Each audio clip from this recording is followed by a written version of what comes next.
Thank you, Mr. President. My question is to the Minister for Finance, representing whoever is in charge of developing the Coalition's tax policies today. Minister. Order. On both sides. Minister. Order. I'll get to the question when— Thank you, Senator Minister, Ludlam. there are 44,000 young people and children who are homeless in this country today. Last night it was reported that there are children as young as 2 weeks old sleeping rough on Perth's city streets, and there are more than 200,000 people on the social housing waiting list.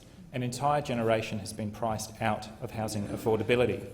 Last year, the Parliamentary Budget Office estimated that the combined loss of revenue from negative gearing and capital gains tax exemptions over the forward estimates was more than $22 billion.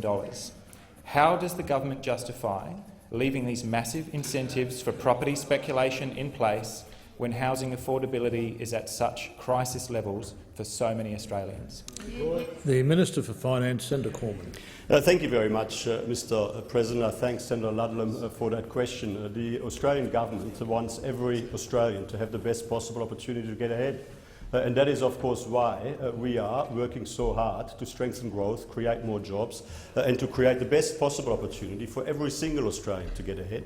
Now, when it comes to housing affordability, that is a very important issue. And, of course, we want all young Australians to be able to afford their own home. Of course we do. And the way to ensure that housing affordability at a time when prices go up because there is stronger demand than supply in the market is by increasing the level of supply. And there are a whole range of things that will need to be done in relation to this, and the Commonwealth and state and territory governments are focused on these areas of public policy. But to suggest, as Senator Ludlam seems to be suggesting, that the sort of approach that Labor is proposing would be the way to address it is entirely false. We reject that. To make the sort of change to negative gearing, so-called, that Labor is suggesting, would push up the cost of rental accommodation, would push up the cost of rentals, and it would drive down property values. It would drive down property values in the established property market, and would drive down property values across the board. And that is not a policy that we support. Now, the Greens are quite entitled, as part of their long-standing coalition with Labor, to pursue increased taxes on middle-income earners across Australia, on the police officers and nurses and teachers that are taking advantage of the opportunity to invest in residential property and to deduct the costs incurred in generating income from that investment, to deduct those costs from that income before it is taxed.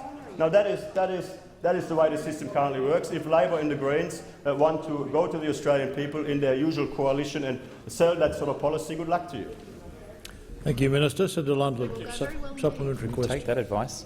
Thank you, Mr. President. According to Moody's ratings agency and respected economists such as Saul Eslake, estimates are in the public domain that negative gearing adds 9% or around $44,000 to the price of a home. Could you explain, as Finance Minister, how it is economically or socially defensible to leave negative gearing and capital gains tax exemptions in place when it is so well understood that these huge taxpayer-funded incentives for property speculation are artificially inflating home prices? Minister. Thank you very much, Mr. President. I don't accept the premise of the question that Senator Ludlam puts there. What is colloquially described as negative gearing is a very simple and very important principle in our tax system, and that is when you generate an income, you are able to deduct the costs in generating that income from that gross income in order to determine your taxable income. And I know, and I can say that Senator Wong, who instead of focusing on cutting expenditure and controlling expenditure, is always looking for an opportunity to increase taxes on middle-income Australians. I mean, I can say that she is in there, right on cue, wanting to support Green. Senator Whish-Wilson, a point of order. On my left. Point of order, President. Order. In relation to relevance, the minister hasn't answered the question. He's talking about Senator Wong. He hasn't come anywhere near answering the question. I ask you to direct him to please answer the question. Thank you, Senator Whish-Wilson. The minister did say he rejected the premise of the question up front and did address some of the elements of the question. Minister. Thank you very much, Mr President. Obviously, if tax arrangements were changed in the way that Senator Ludlam seems to be suggesting, it would make investment in private rental accommodation less attractive. It would reduce the supply of private rental accommodation. It would increase the cost of private rental accommodation along the way, and that is not something that we consider to be in the public interest. Thank you, Minister. Senator Ludlam, final This is supplementary. extremely instructive. Thank you, President. Does the minister propose to engage in a rational and fact-based way with proposals to ignore the interjections? You have the call, Senator Ludlam. Thank you, President. With proposals to transfer the huge taxpayer-funded incentives for property speculation into genuinely affordable housing supply, whether it be emergency accommodation for the homeless, a rebooted rental affordability scheme, a housing supply bonds issue, or direct investment in the community and public housing sectors. Do you intend to bring any such policies into the public debate, Ludlam. or will you continue to leave it up to the Greens? Expired. Minister. Thank you very much, Mr President. Senator Ludlam is entitled to his opinions. Opinions are not fact.